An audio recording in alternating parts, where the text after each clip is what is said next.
Chapter 5. Adrianne had never felt a sense of sexual satisfaction with Paul. They met in high school and went off to college together. He had the notion that she would remain a virgin until they were married. Finally, Paul gave in to Adrianne's wishes, and it was then she knew it was a mistake. They had nothing in common, especially in bed. He scolded her for being too aggressive in their lovemaking. She asked him for oral sex, which he refused. However, amid the moans and groans, he was keen on her giving him lip service. Paul even accused her of encouraging his frat brothers when they attacked her. She needed sexual satisfaction, too often for his liking, he declared, during their uneventful try at oral sex. You should find one of those animals out there who thinks of sex all day and night. They could give you what you want if you feel I can't satisfy you, he said, and turned his back to her in bed. Then, whirling around to meet her eyes where his eyes fell to her naked body, he said, No one and nothing can satisfy your cravings. You need your head examined. And so it was that moment she had decided to leave him, and look where she had ended up, in a cave with the man-animal that could satisfy her completely. Adrianne woke the next morning, and Wilder reached over to touch his mate and caress her long flowing hair. She felt a delightful shiver leaping through her body.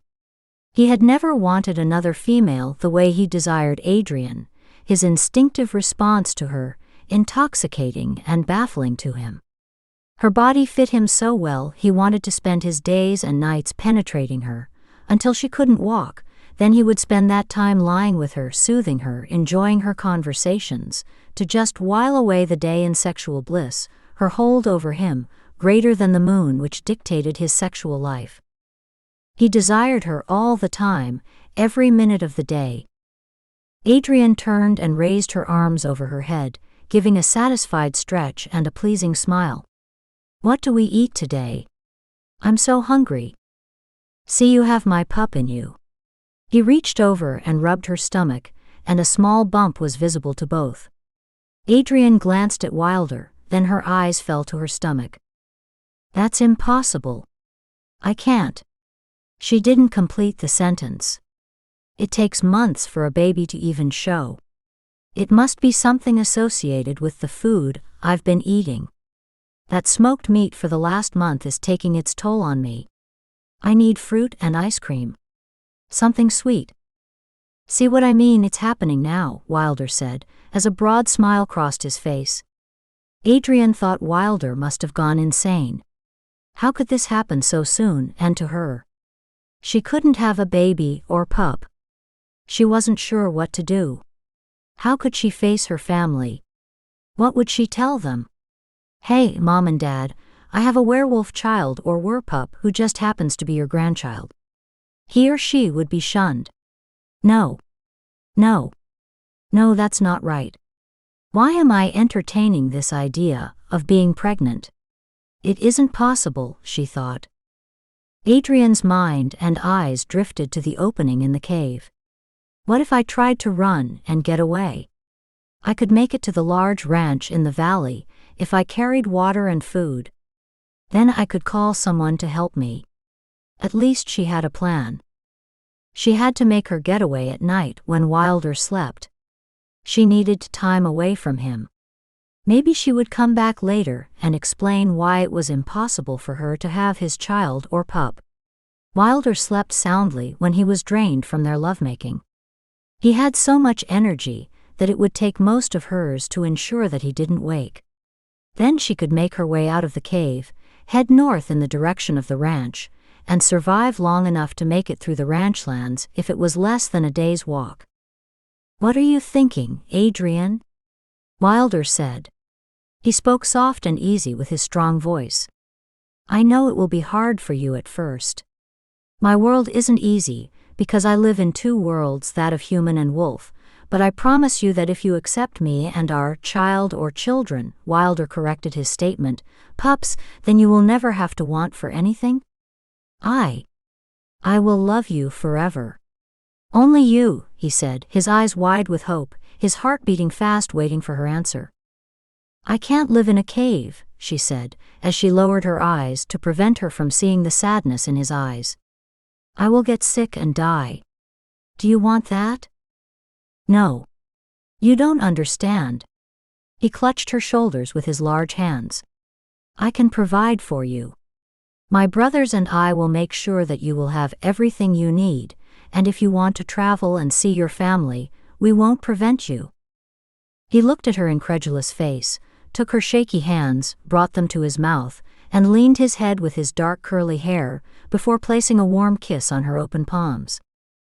"I promise you that you will want for nothing."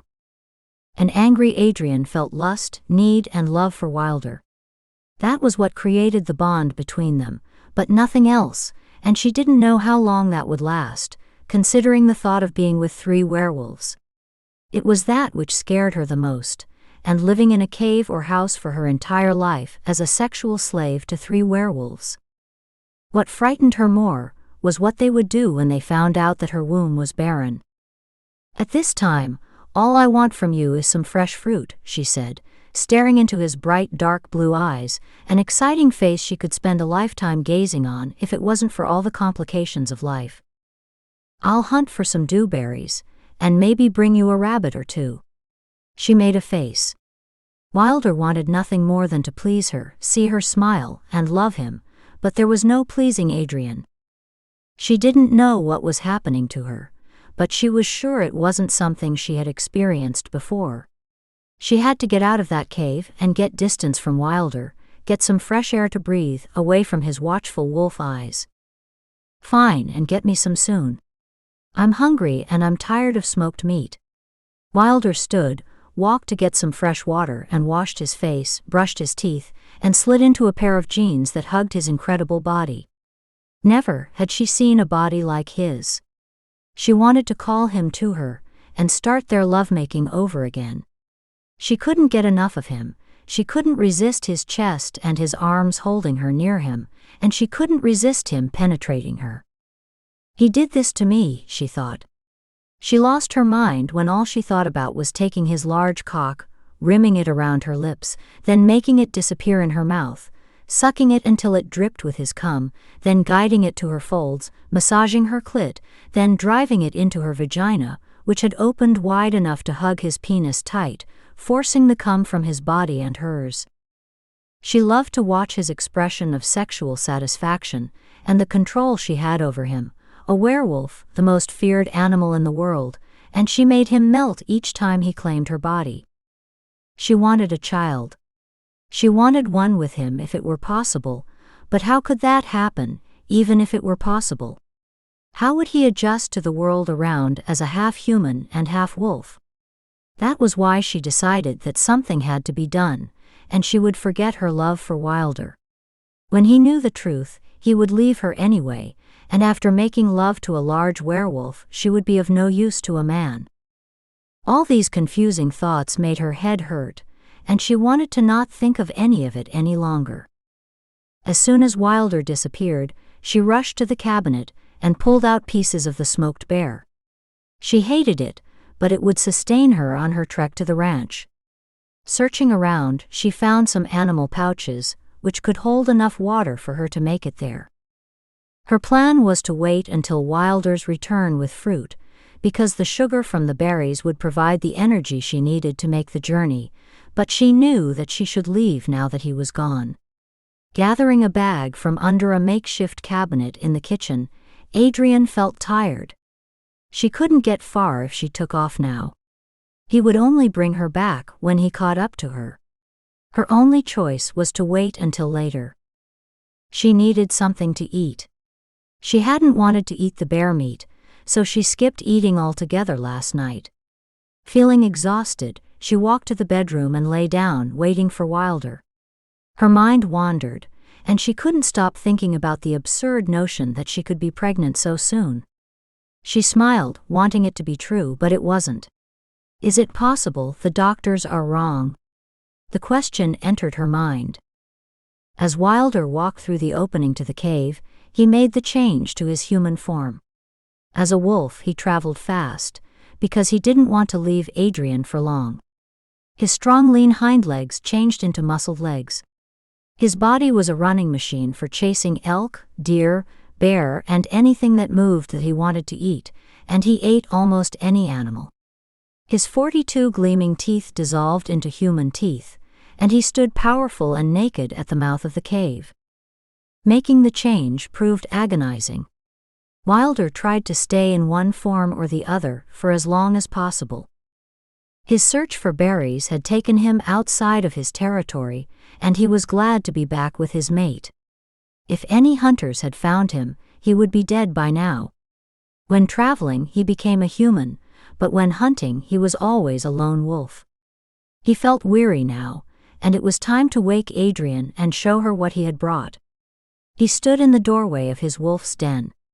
I would bring her back here to have our pups, he thought.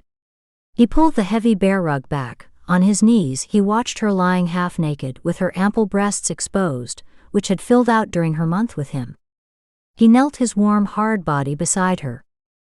She turned to face him. "Oh, you're back so soon," she said softly, rubbing sleep from her eyes. "I didn't want to stay away too long. I brought you some meat, and here are the dewberries I promised you." She took a few out of the pouch, ate them, and left the others because she would need them for later. He leaned over her and put his head with his curly dark locks on her breasts. She raked her hands through his hair, soothing him and causing him to become drowsy. He could barely keep his eyes open, but he would sleep after he gorged on Adrianne's wonderful breasts. He enjoyed this human. It was not like having a female of his own kind. She was different. She enjoyed sucking his large cock, and she never seemed to tire of doing that. Her body was full of places to excite him, which he never knew could give him so much relaxation and pleasure. She responded to the least thing he did to her body. When he sucked her nipples, they would rise, and she encouraged him to suck both. Then she would open her legs, and he could explore every part of her. These were the things he found to be so enticing and surprising about this human female. "Lie on your back," Adrianne whispered in Wilder's ear. He lay still with his large penis jutting up. Adrianne climbed on it and straddled it as she would the back of a horse. Then she bit him on the neck, making a large bruise. "Oh," he growled. He calmed when she began to suck his throat to ease the pain, which he found to be stimulating and different. Peering down at him, she said, "I'm marking my territory." And she smiled and led a trail of kisses to his cock, which had sprung to life. She kissed the head of his penis, and her tongue circled around and around. She leaned her head into his body, and his manhood eased slowly into her mouth, until it was as far as it could go. She felt it at the back of her throat, and still its magnificent length was only halfway in her mouth. He really was huge, but she loved every inch of it. That was why she would miss him. She had been living with Wilder and making love to him, and she really loved him. Then, with a wild glint in his eyes, sliding his penis out, he turned her on her back, lifted her, and eased his rock-solid cock into her opening. She never protested. This was what he liked about this human. When he wanted to mount her, she was always ready, and because of that, he became more attached to her. He loved her, and he knew that his brothers would too. They were a family, and they were going to create their own pack with this one human. Wilder estimated that if she had 2 to 3 pups with each brother every 70 days, they could have their own packs.